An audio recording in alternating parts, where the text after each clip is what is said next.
اج نہیں آیا تا کل ضرور آسی، دہاڑ گن گن لنگھے دی رہ گئی ہاں، پیر بوچھڑ سٹیں دی رہ گئی ہاں، کل ودا نال ہار کی باندے میں جنا تو رکیں دی رہ گئی ہاں، پیر بوچھڑ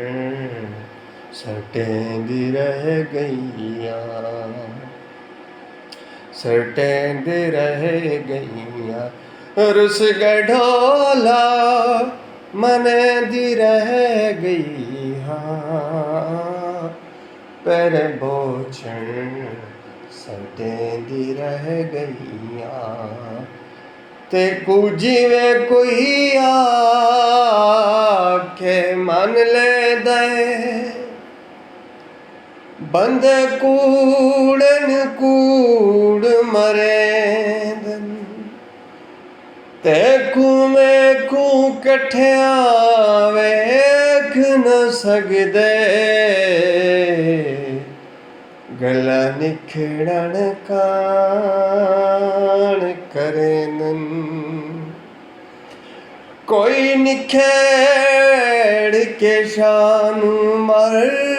نہیں ویندا، بندے ساڑن کان سٹیندن، گل کریندا ہو سی مندا سوچیندا ہو سی، پتوی اساں تابیدار ہاں،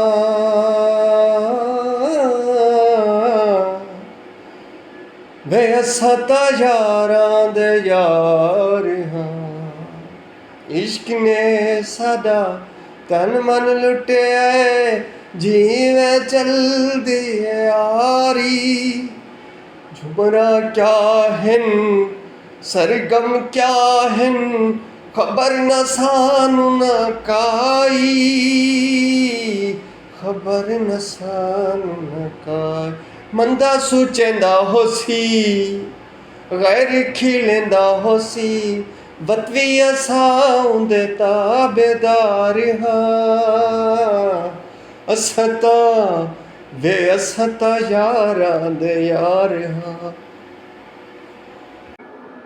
رات یوں دل میں تیری بھولی ہوئی یاد آئی، جیسے ویران میں چپکے سے باہر آ جائے، جیسے صحراؤں پہ چلے ہولے سے باد نسیم، جیسے بیمار کو بے وجہ قرار آ جائے،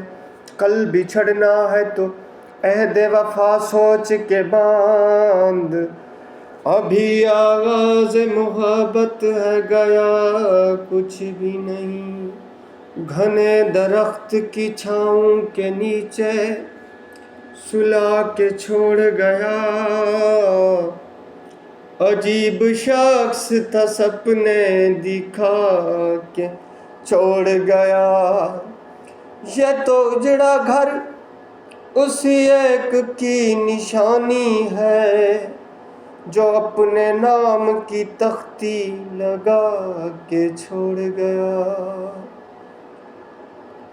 بے وفایوں تیرا مسکرانا بھول جانے کے قابل نہیں، میں نے خط لکھ کے ان کو بلایا،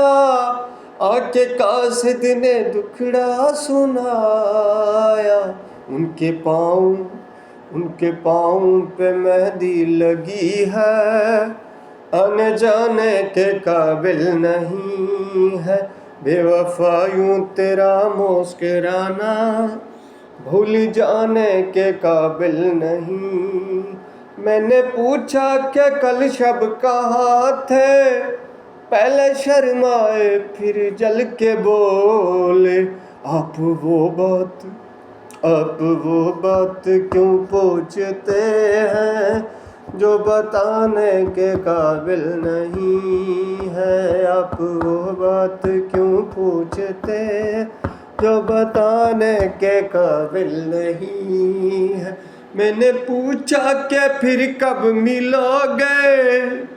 پہلے شرمائے پھر ہنس کے بولے،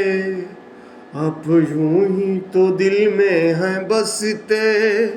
ملنے کی ضرورت نہیں ہے۔ بے وفا یوں تیرا مسکرانا بھول جانے کے قابل